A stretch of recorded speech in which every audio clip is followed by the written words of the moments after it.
Good morning, everybody, and welcome to the morning routine. It is Wednesday, June the 28th. So glad to see you here this morning. The first question I have for you this morning is, when is the last time that you saw a dead cat? Yes. Isn't she pretty and soft? Yes, a dead cat. A dead cat. If you don't know what a dead cat is, guys, it goes on a microphone to a camera, right? So it has all these little fluffy things all over it, and then when it's on the microphone and you're outside and the wind is blowing, you don't hear that sound. It sounds perfectly normal. But these things are called dead cats. How crazy is that? So now you can tell people that today, when you go off to work, you can say, I woke up this morning seeing a dead cat on the morning routine. The guy was petting it, he was rubbing it, he even rubbed the dead cat on his face. He even licked the dead cat, right?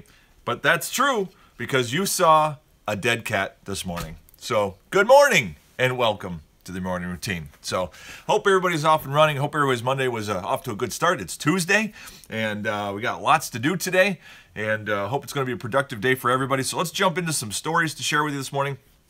First, I had to share this story simply because I know my father would love to hear the story, and because of our Norwegian heritage, which we have lots of heritage in our family from the different sides, but my father has instilled a Norwegian pride since the day we were born, and it's kind of trumped over the other lineages in our family. So anyways, this story, Dad, you're gonna love this. There is an airline called Norwegian Air, which I'm sure my father already knows. I did not know this. Norwegian Air, their goal is to upend international travel. They've been growing very rapidly. And, oh, it is Wednesday. Kevin, it is Wednesday. I said it was Tuesday.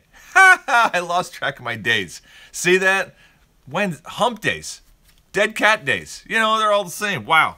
All right, so Norwegian Air is a low-cost airline that's growing very rapidly. They have already added 100 flights into the U.S. from 13 cities.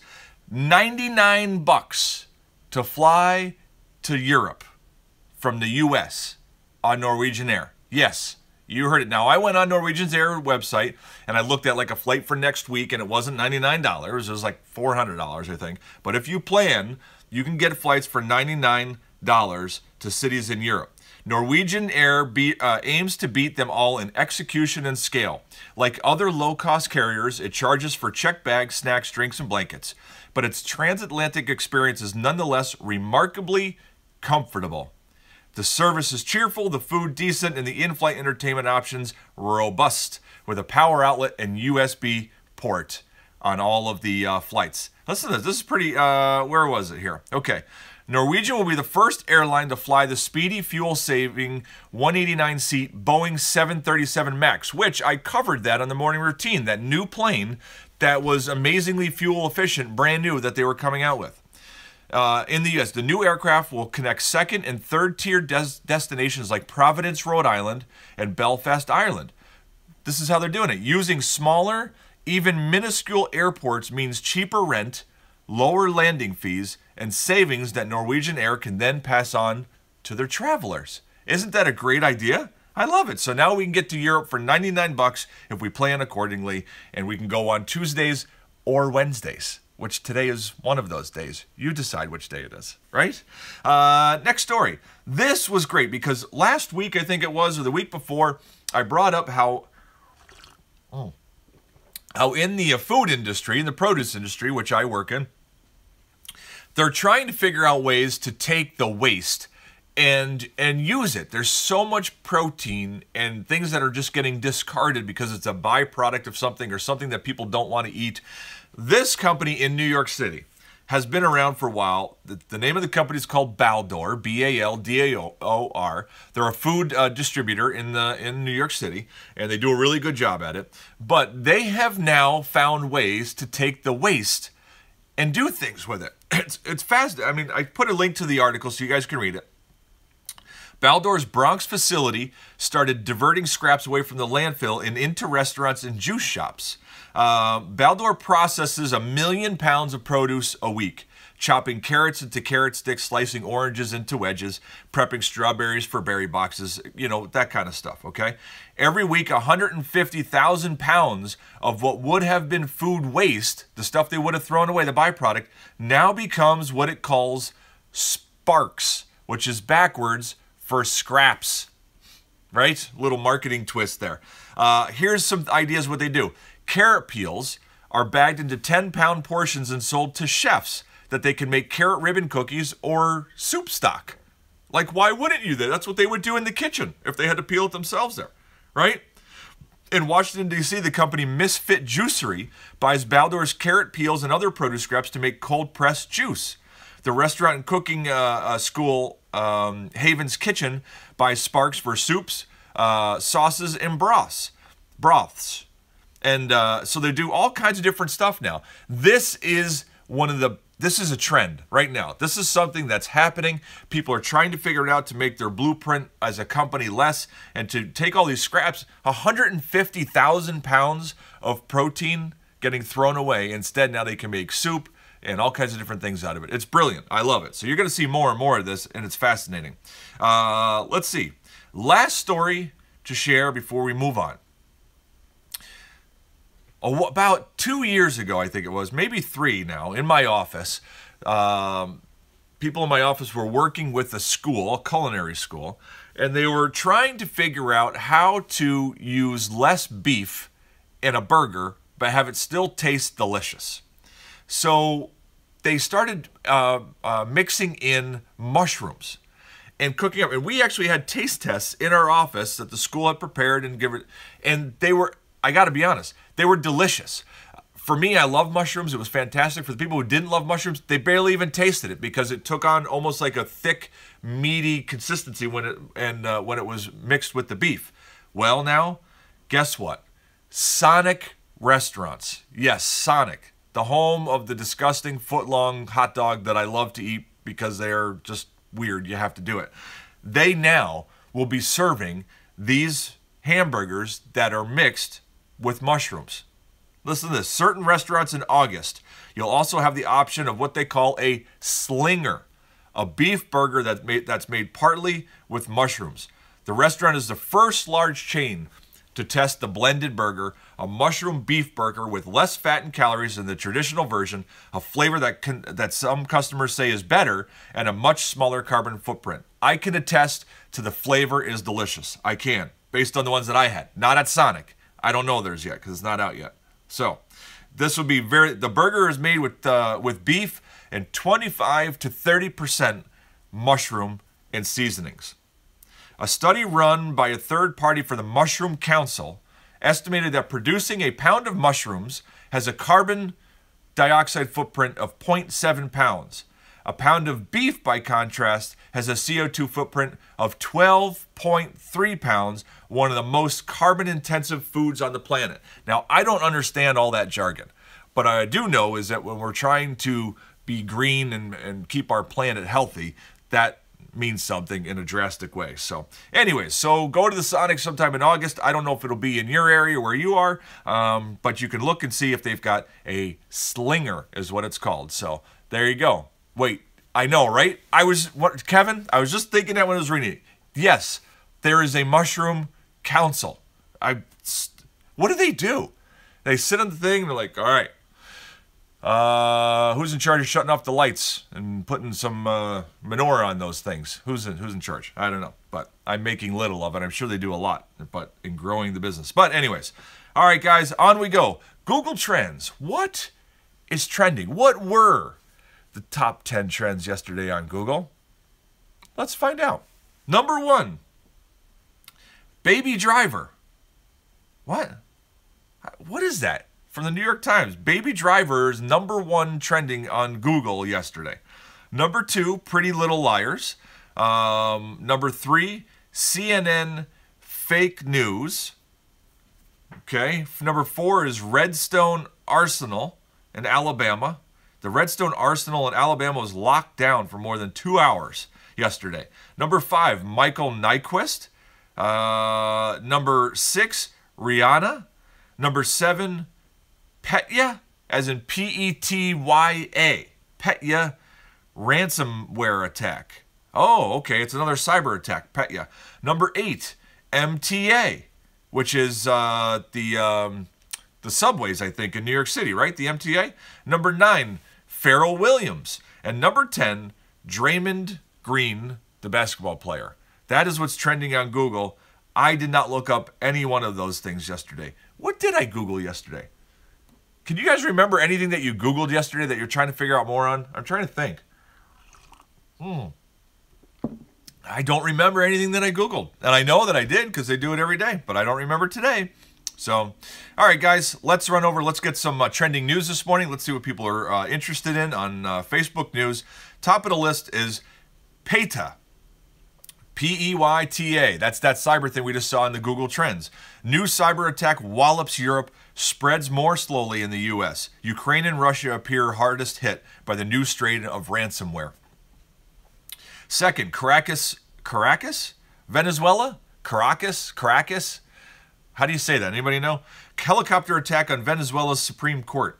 Number 3, Mitchell McConnell. Mitchell McConnell delays vote on GOP Senate healthcare bill. How long are they going to take to vote on a healthcare bill? A friend of mine yesterday pointed it out very simply. For the last 4 to 8 years, a lot of people have tried to get elected based on the platform that they're going to get rid of the healthcare bill that's in place.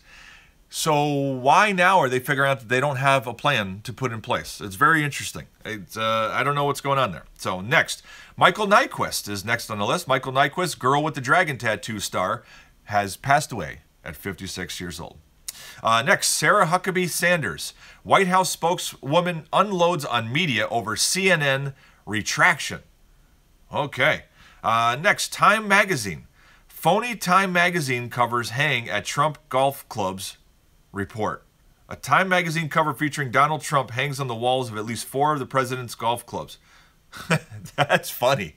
That the president of the United States has fake magazine covers hanging. How much higher can you go except for walking on the moon? Really? I mean, come on. That's awesome. Next, John McEnroe. John McEnroe declines to apologize for comments about Serena Williams. Next is Donald Trump on the list again. Donald Trump tears into CNN over retracted Russia story. That's the second time that's appeared in the trending news today now. Next is Elizabeth Warren. Elizabeth Warren calls for Democrats to embrace single-payer health care. And the last on the list is Jason Chaffetz. Chaffetz pitches $2,500 housing stipend for members. Well, that's good. Hey, nobody's taking care of themselves and politicians taking care of themselves. I love it. Very good. Have a great day. So that is the trending news for today. And now, let's move on. And let's move on to a passage of wisdom. Yes, us and our dead cat will have a passage of wisdom. For anybody who's signed in, new, or you're joining the podcast or anything late, go back to the beginning so you can understand what the dead cat is. So, anyways, all right, here we go. Our passage of wisdom today is, what is this? Here we go. It is, hang on a second. All right, 3 John chapter 1, and we're going to do verses 2 to 4. Okay? We're going to do 2 to 4. Here we go. So this is John writing a letter to a friend, okay? Dear friend, I pray that you may enjoy good health and that all may go well with you, even as your soul is getting along well. It gave me great joy when some believers came and testified about your faithfulness to the truth, telling how you continue to walk in it. I have no greater joy than to hear that my children are walking in the truth. Isn't that the most encouraging thing? We should all do so much better at encouraging the people around us. I am terrible at it. I wish I would be much better at it.